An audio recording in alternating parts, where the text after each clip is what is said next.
You've heard the phrase Six Flags over Texas, right? For most of us, it probably brings to mind roller coasters and theme parks. But what you might not know is that that name, it's not just a brand. It's basically a history lesson packed into a single iconic phrase. Because behind that name is this incredibly complex, dramatic, and fascinating story of empires, revolutions, and what it means to be Texan. So what is the real story behind those Six Flags? All right, let's dive in and find out. Yeah, it's not some marketing gimmick. The name literally refers to the 6 different nations whose flags have actually flown over the land we now call Texas. Each one of those flags represents a really distinct and powerful chapter. And if you want to understand Texas, you've got to understand them all. Okay, so let's start at the very beginning. We're going way back to the age of exploration, with 2 huge European empires basically fighting for control of the New World. First up, you've got Spain, and then a brief but really ambitious challenge from France. Spain's claims started all the way back in 1519. For the next 3 centuries, this whole area was just a part of what they called New Spain. They set up missions to spread their faith and built these forts they called presidios to protect their territory. Now, just stop and think about that. 300 years. That is a massive amount of time for one culture to lay the entire groundwork for a society. And just so we're all on the same page, when we say Texas was a colony, it means the folks living there weren't calling the shots. All the big decisions, the laws, the power, that was all coming from Spain, thousands of miles across the ocean. And here's the key thing to remember. Spain's influence didn't just fade away. No way. It's literally baked into the DNA of Texas today. You see it in the language, you see it in the Catholic churches, in the legal system, and of course, in all those city names like San Antonio and El Paso. It's a legacy that has absolutely endured. Okay, so then France shows up. And their story in Texas is, well, it's super short, but it's also super important.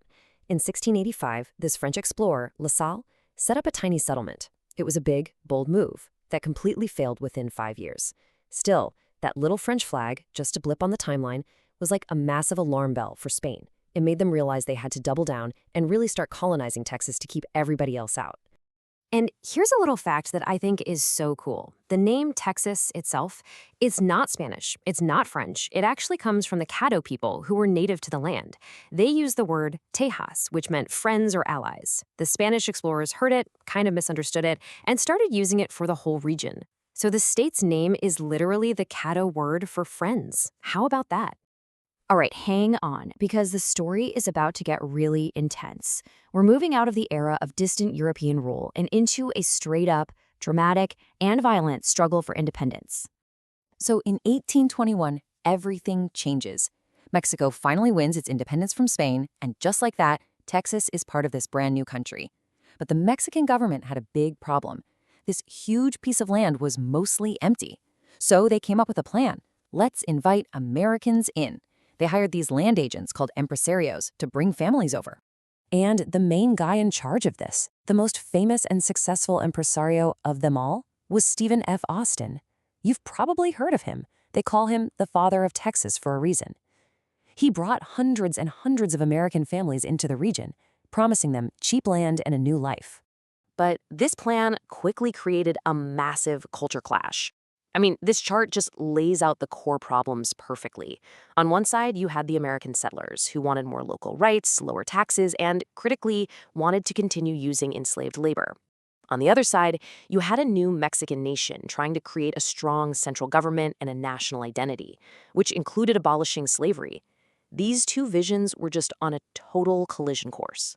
So by 1836, it all explodes. Texas declares its independence from Mexico, and the Texas Revolution kicks off.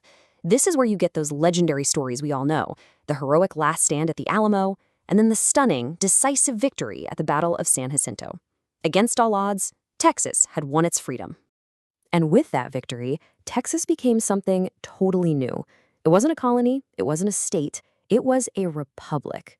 That means it was its own independent country where citizens elected their own leaders. For the very first time, Texas was its own nation. But for how long? Well, just 9 years. That's it. Think about that for a second. An entire country, born and then gone in less than a decade, squeezed between these massive global powers. And man, those 9 years were a struggle. The Republic of Texas was basically broke. Mexico never even admitted they'd lost and was a constant threat on the border. And internally, Texans themselves couldn't agree on what to do next. Should they try to stick it out alone, or should they join the United States? And that big debate is what brings us to our last two flags. This is where Texas makes the transition into the American state we know today, but not without going through one of the most divisive and dark chapters in American history first. In 1845, the debate was over. Texas was annexed by the United States, becoming the 28th state. But that loyalty didn't last long.